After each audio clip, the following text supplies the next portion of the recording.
Hi friends, வாங்க சிம்பிளாக சூப்பராக எண்ணெய் கத்திரிக்காய் குழம்பு வைக்கலாம். அதுக்கு தேவையான பொருள் பார்த்துடலாம்.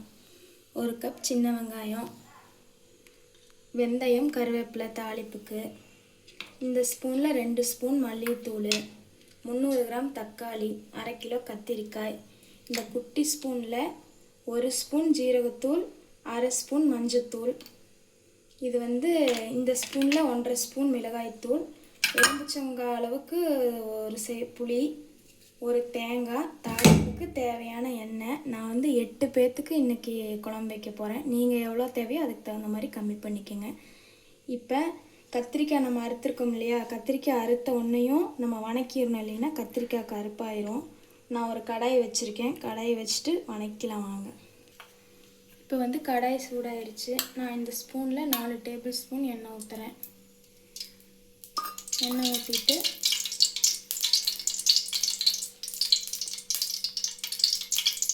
எண்ணெய் சூடானோன்னையும் நம்ம இந்த மாதிரி கட் பண்ணி வச்சுருக்க கத்திரிக்காய் போட்டுக்கலாம்.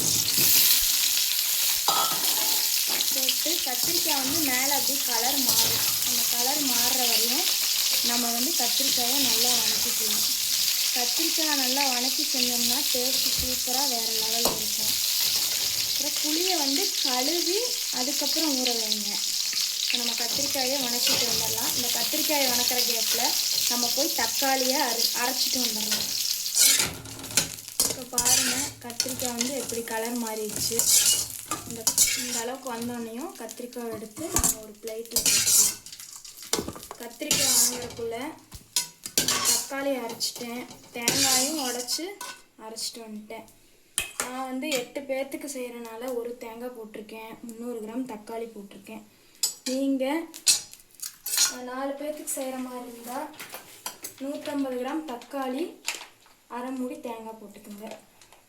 இப்போ இந்த கடாயிலேயே நம்ம மறுபடியும் 2 டேபிள் ஸ்பூன் எண்ணெய் ஊற்றிட்டு வெந்தயம், கருவேப்பிலை போட்டுக்கலாம். வெந்தயம் பொன்னிறமாக ஆயிடுச்சு, கருவேப்பிலை வெடிச்சிருச்சு. இப்போ நம்ம கட் பண்ணி வச்சு சின்ன வெங்காயம் போட்டுக்கலாம். சின்ன வெங்காயம் நான் 2ஆக தான் கட் பண்ணியிருக்கேன். புளிக்குழம்புக்கு அப்படி போட்டால் தான் நல்லாயிருக்கும். இப்போ சின்ன வெங்காயத்தை பொன்னிறமாக நல்லா வணக்கிக்கலாம். இப்போ பாருங்கள், வெங்காயம் நல்லா பொன்னிறமாக வணங்கிருச்சு. அந்த ஸ்டேஜில் நம்ம ஜீரகத்தூள், மஞ்சத்தூள், அப்புறம் மிளகாய்த்தூள், வெங்காயம் போட்டு வணக்கிக்கலாம். எல்லாத்துக்குமே ஜீரகத்தூள் போடுறேன்னு நினைக்காதீங்க. ஜீரகத்தூள் எந்த குழம்புக்கு போட்டாலும் குழம்பு நல்லா டேஸ்ட்டாக மணமாகவும் இருக்கும், நமக்கு நல்ல ஜீரண சக்தியும் கிடைக்கும். அதனால் நான் எல்லாத்துக்குமே ஜீரகப்பொடி போடுவேன். நானே ஜீரகம் வாங்கி வீட்டில் அரைச்சி வச்சுக்குவேன். 2 வணக்கிட்டு மல்லிகைத்தூள் போட்டுக்கலாம். மல்லிகைத்தூள் போட்டுட்டு 2 பெரட்டினோடனையும் ஒரு மணம் வரும். இப்படி வறுக்கும் போது அந்த மணம் வந்தோடனையும் நம்ம அரைச்ச தக்காளி ஊற்றிக்கலாம். உங்களுக்கே தெரியும், நல்ல ஸ்மெல்லு சூப்பராக இருக்கும். அந்த டைமில் இந்த அரைச்ச தக்காளி ஊற்றிக்கலாம். நீங்கள் இந்த மாதிரி எண்ணெய் கத்திரிக்காய் குழம்பு வச்சு பாருங்கள். உங்களுக்கு சிம்பிளாக ஈஸியாகவும் இருக்கும், வேலையும் டக்குன்னு முடிஞ்சிடும். எல்லா பொருளையும் எடுத்து வச்சுட்டு நம்ம சமைச்சோம்னா நமக்கு சமைக்கிறதே கஷ்டமாக தெரியாது, ஈஸியாக இருக்கும். இந்த மாதிரி ட்ரை பண்ணி பாருங்கள். இப்போ இந்த தக்காளி எண்ணெய் பிரிஞ்சு வர வரையும் நம்ம வெயிட் பண்ணலாம். இப்போ பாருங்கள், எண்ணெய் பிரிஞ்சு வந்துருச்சு, தக்காளி பச்சை வாசமெல்லாம் போயிடுச்சு. இப்போ நம்ம அரைச்சி வச்சுருக்க ஒரு தேங்காயை ஊற்றிக்கலாம். நம்ம மிக்ஸி ஜாரில் அரைச்சி வச்ச தேங்காயெல்லாம் இருந்துச்சு, அந்த தண்ணியெல்லாம் கழுவி ஊற்றிக்கலாம். இந்த தேங்காய் ஒரே ஒரு கொதி வரைக்கும், ஒரு கொதி வந்தோடனையும் நம்ம கத்திரிக்காயையும் உப்பையும் போட்டுக்கலாம். இப்போ பாருங்கள், தேங்காய் ஊற்றி கொதி வந்துருச்சு. கொதி வரும்போது புளிக்கரைசலை ஊற்றிக்கலாம். புளிக்கரைசலை ஊற்றி கலக்கி விட்டுட்டு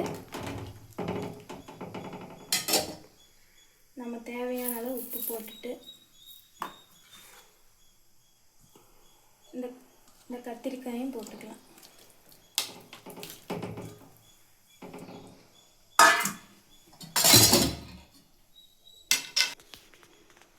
வந்து கத்திரிக்காயை போட்டாச்சு. இது வந்து ஒரு 5 நிமிஷம் சிம்மில் வச்சு கொதிக்க வைக்கலாம். கத்திரிக்காய் வந்து வணக்கி பாதி வெந்துருச்சு, அதனால் 5 நிமிஷம் வெந்தாலே போதும். வேகிற வரையும் நம்ம ஒரு மூடி போட்டு மூடி வச்சுக்கலாம். இப்போ பாருங்கள், கத்திரிக்காய் நல்லா வெந்துருச்சு, குழம்பும் நல்லா கொதிச்சிருச்சு. இந்த ஸ்டேஜில் ஒரே ஒரு ஸ்பூன் சமையல் எண்ணெய் ஊற்றிட்டு மல்லித்தலை போட்டுட்டு அடுப்பை ஆஃப் பண்ணிடலாம். இப்போ பாருங்கள், சூப்பராக எண்ணெய் கத்திரிக்காய் குழம்பு ரெடி ஆயிடுச்சு. நல்லா கெட்டியாக இருக்குது பாருங்கள். சுட சுட வடித்த சாதமும் எண்ணெய் கத்திரிக்காய் குழம்பையும் சாப்பிட்டிங்கன்னா டேஸ்ட்டு சூப்பராக இருக்கும். சைடிஷ்க்கு கூட எதுவுமே தேவையில்லை. கத்திரிக்காய் வந்து நம்ம வணக்கியிருக்கிறனால நல்லா அல்வா மாதிரி இருக்கும். எந்த கத்திரிக்காயும் உடையும் இல்லை பாருங்கள். அப்படியே முட்டை மாதிரி முழுசாக இருக்குது பாருங்கள். கண்டிப்பாக ட்ரை பண்ணி பாருங்கள், உங்களுக்கு பிடிக்கும். பிடிச்சிருந்தா கமெண்ட்டில் சொல்லுங்கள்.